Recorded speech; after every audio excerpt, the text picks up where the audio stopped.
CA लागू हो गया है। अब अफगानिस्तान, पाकिस्तान, बांग्लादेश के हिंदू, जैन, बौद्ध, सिख जो भारत में आए हुए हैं उनको नागरिकता मिल जाएगी। मैं सरकार को धन्यवाद देता हूं क्योंकि अफगानिस्तान, पाकिस्तान, बांग्लादेश के हिंदू, जैन, बौद्ध, सिख अपना सब कुछ छोड़ के आए थे।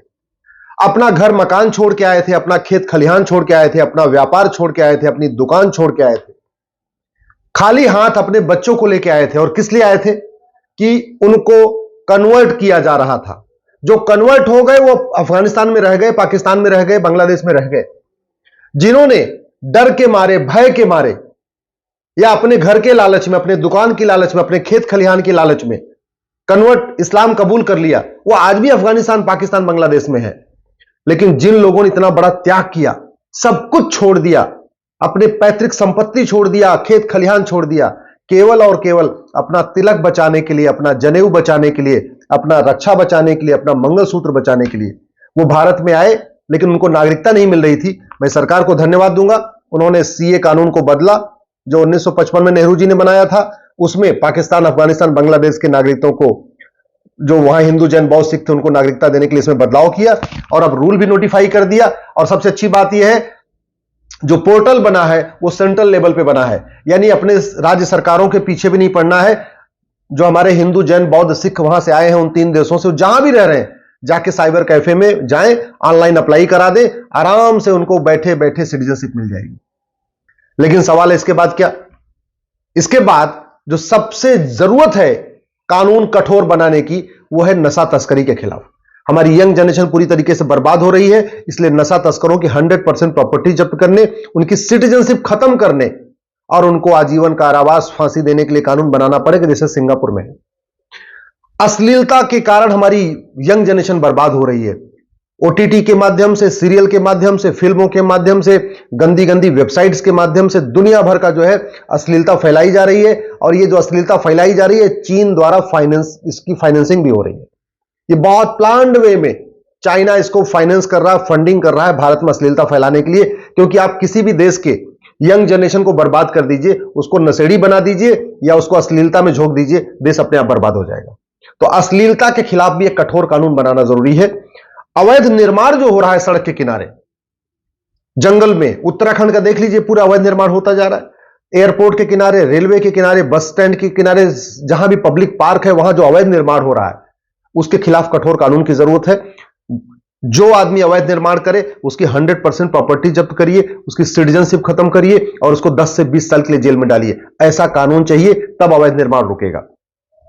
घुसपैठ बहुत बड़ी समस्या हो चुकी है।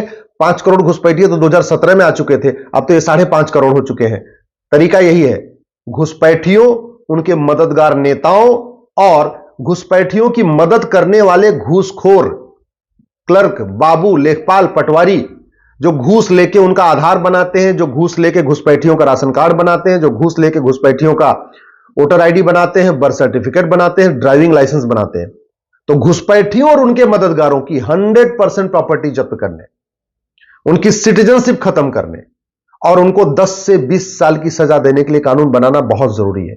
तब जाके घुसपैठ रुकेगी। घुसपैठिए बॉर्डर से 2000 रुपए दे के आते हैं और अंदर आके 2-2, 3-3 हजार रुपए में Aadhaar, ration card, driving licence, birth certificate, domicile certificate, voter ID सब बनवा लेते हैं। ये तभी रुकेगा जब घुसपैठियों के खिलाफ भी कठोर कानून हो और घूसखोरों के खिलाफ भी कठोर कानून हो, घुसपैठियों की मदद करने वाले नेताओं के खिलाफ भी कठोर कानून हो और घुसपैठियों की मदद करने वाले जो सरकारी बाबू, उनके खिलाफ भी कठोर कानून हो।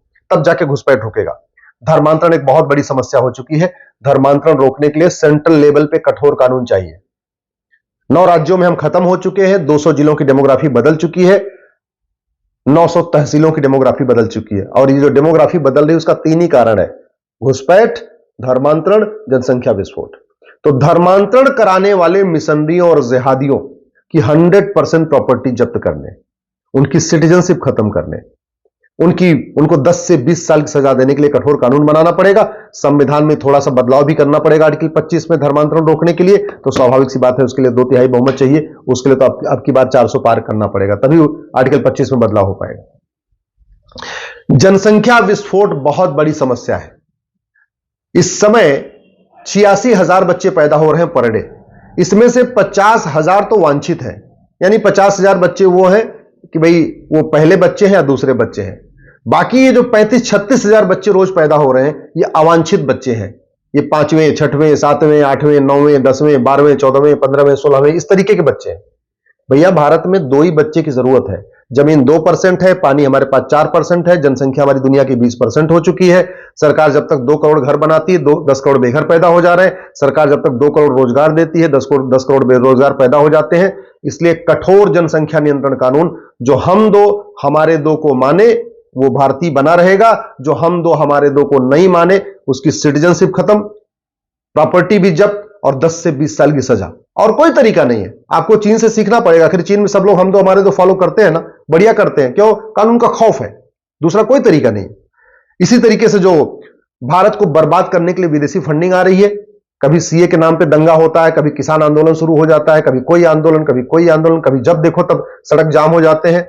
फॉरेन फंडेड एनजीओ इतने चल रहे हैं, भारत में अराजकता फैला रहे हैं। माओवादियों की फंडिंग फॉरेन से होती है, नक्सलियों के लिए विदेशी फंडिंग होती है, आतंकवाद के लिए विदेशी फंडिंग होती है, अलगाववाद के लिए विदेशी फंडिंग होती है। तो 2010 का एफसीआरए खत्म करना पड़ेगा, एक नया विदेशी चंदा नियंत्रण कानून बनाना पड़ेगा। और जो भी पाया जाए कि विदेश से पैसा लेके भारत के विरोध में काम कर रहा है, केवल एनजीओ का लाइसेंस रद्द नहीं होना चाहिए। सरकार ने एनजीओ के बहुत लाइसेंस रद्द कर दिए, लेकिन एनजीओ चलाने वालों को कोई दंड नहीं मिला। इसलिए मैं कह रहा हूं, बाहर से पैसा लेके जो भारत के विरोध में काम करे, भारत की संस्कृति के विरोध में काम करे, भारत की प्रथाओं के विरोध में काम करे, भारत के त्योहार के विरोध में काम करे, उसकी 100% प्रॉपर्टी जब्त, नागरिकता खत्म, 10 से 20 साल की सजा। यही तरीका है, दूसरा कोई तरीका नहीं। केवल एनजीओ का लाइसेंस रद्द करने से कोई फायदा नहीं होगा। एक एनजीओ का लाइसेंस रद्द होगा, दूसरे नाम से दूसरा एनजीओ बन जाएगा। इसी तरीके से हवाला, जो भारत के लिए बहुत बड़ा खतरा है, जो हवाला की यहां फंडिंग चल रही है ना, हवाला के खिलाफ कठोर कानून बनाना पड़ेगा।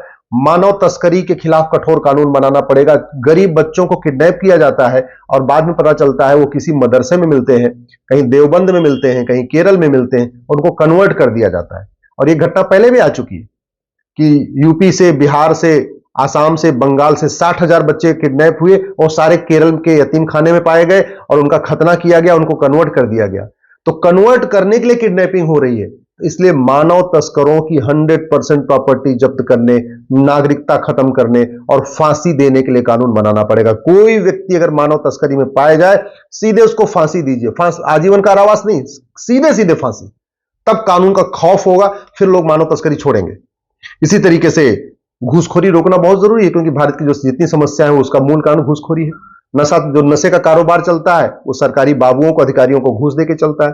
घुसपैठ होती है, सरकारी बाबुओं, अधिकारियों को घूस देके चलती है। ये जो मानव तस्करी वाला खेल चलता है, इसमें भी कहीं न कहीं पुलिस और बाकी लोग शामिल होते हैं। तो घूसखोरी के खिलाफ कठोर कानून जरूरी है और कालाधन, बेनामी संपत्ति के खिलाफ कठोर कानून जरूरी है। संपत्ति को आय से लिंक करना जरूरी है। साइबर फ्रॉड जो बहुत बड़ी समस्या हमारे सामने हो चुकी है, जैसे डिजिटल ट्रांजैक्शन बढ़ रहा है, ऐसे साइबर फ्रॉड भी बढ़ रहा है। क्यों बढ़ रहा है? क्योंकि हमारे पास कठोर कानून नहीं है। टर्की में एक आदमी ने साइबर फ्रॉड किया, 350 साल की सजा हुई है। हमें इसलिए विदेशों से सीखना चाहिए।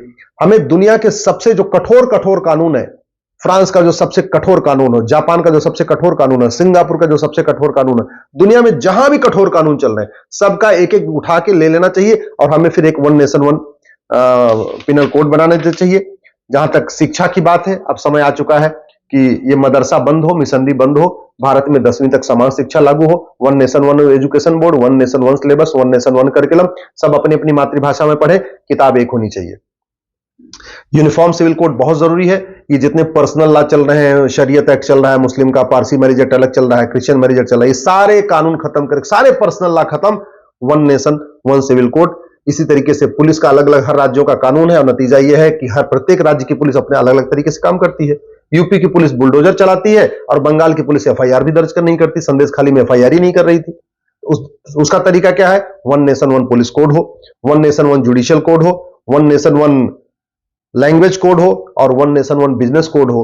इसके लिए संविधान में कई संशोधन करना पड़ेगा। संविधान में संशोधन के लिए 2/3 बहुमत चाहिए।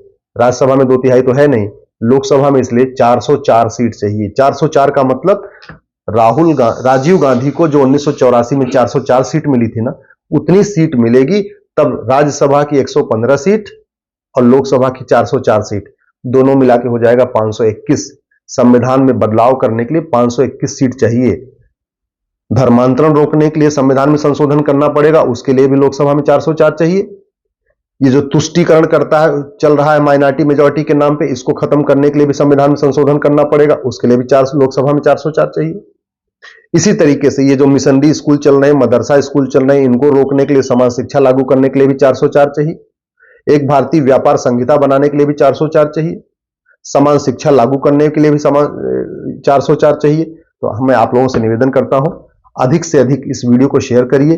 404 सीट इसलिए चाहिए क्योंकि राज्यसभा में मात्र 115 सीट है। लोकसभा राज्यसभा का ज्वाइंट सेशन बुला के जो 2/3 बहुमत चाहिए, उसमें 521 चाहिए। 521 में से 115 राज्यसभा के निकाल दीजिए, तो लोकसभा में 404 चाहिए। आपसे निवेदन करता हूं, अभी से 404 पे लग जाइए, नहीं तो कानून बन नहीं पाएगा, संविधान में बदलाव नहीं हो पाएगा। संविधान में बदलाव करने के लिए 404 चाहिए, और संविधान में संशोधन नहीं होगा, कठोर कानून नहीं होगा, one nation one police code नहीं बनेगा, one nation one civil code नहीं बनेगा। तो याद रखिएगा, हम आप तो आराम से रह रहे हैं, लेकिन हमारे आने वाली नस्लों के लिए, हमारे आने वाली पीढ़ियों के लिए बहुत बड़ा खतरा है। आज के नेता 25 साल के बाद आपके बच्चों को बचाने नहीं आएंगे, लेकिन आज का कठोर कानून 25 साल के बाद आपके नाती पोते, अगले जनरेशन को भी बचाएगा। इसलिए कठोर कानून की मांग करिए।